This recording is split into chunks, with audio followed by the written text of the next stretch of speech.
We've been their captive audience. When President Trump sought to earn the black vote, the Democratic Party leaders went crazy.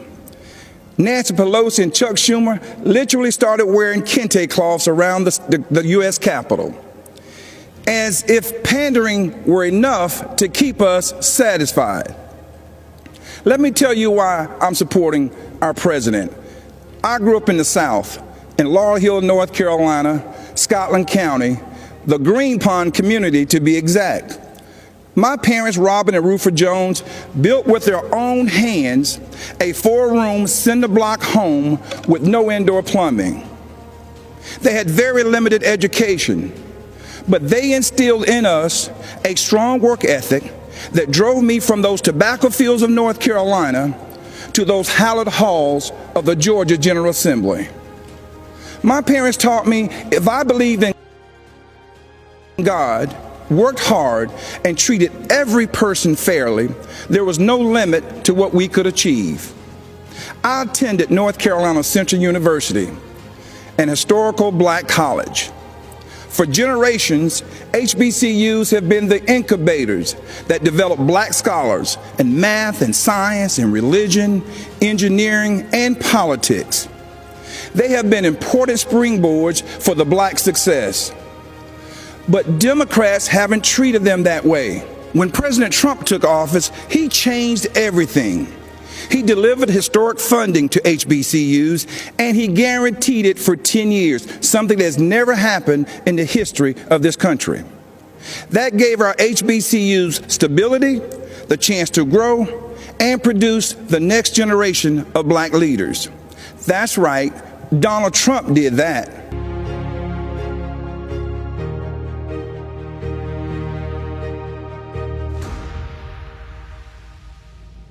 Well, Donald Trump has done more in the last 3 years for African Americans than the Democratic Party and Democratic presidents have in my lifetime.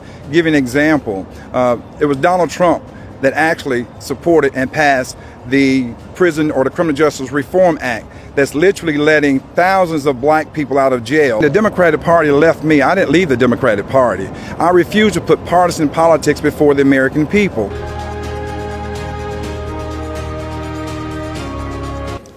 The president also built the most inclusive economy ever, with record low unemployment for African Americans and record high participation in the workforce. He put opportunity zones in the Trump tax bill that would drive investment into our communities for decades to come. He put the interests of American workers, and especially black workers, first. That's right. Donald Trump did that. He delivered historic criminal justice reform.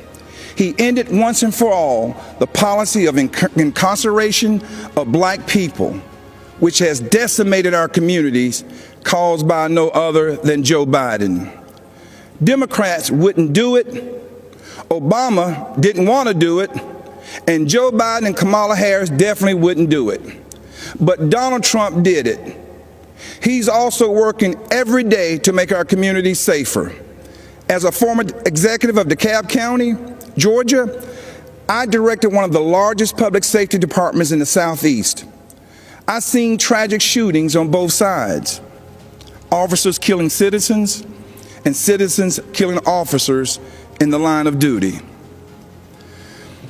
Police officers are our fellow citizens.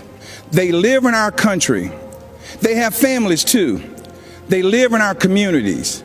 Unfortunately, Democrats have turned their backs on our brave police officers. They call it defunding, and it's a danger to our cities, our neighborhoods, and our children. Isn't it ironic that Democrat politicians have personal security to protect them? So why don't they forego their security and replace them with social workers, especially since that's what they want for you and me?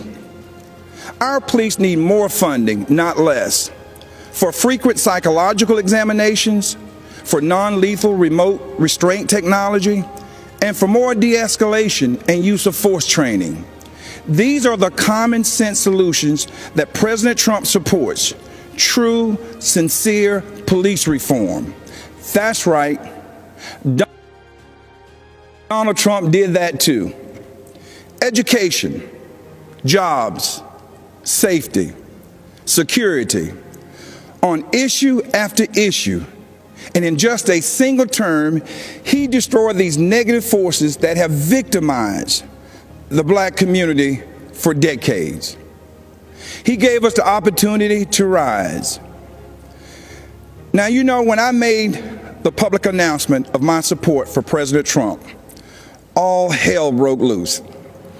I was threatened, called an embarrassment, and asked to resign by my own party.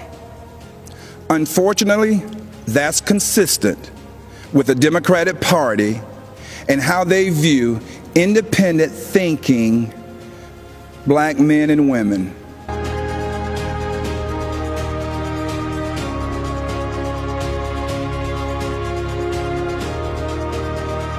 I'm going to remain on the battlefield. I'm going to complete my term. I'm going to continue to put my country before my party. Black voices are becoming more woke and louder than ever.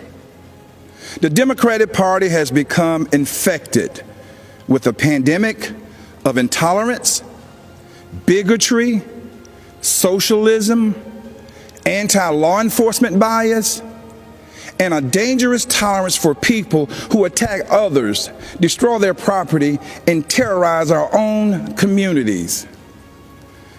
That's what this election is all about. And that's why right now, more than ever before, America needs Donald Trump in the Oval Office for another 4 years. God bless you, and vote Donald J. Trump.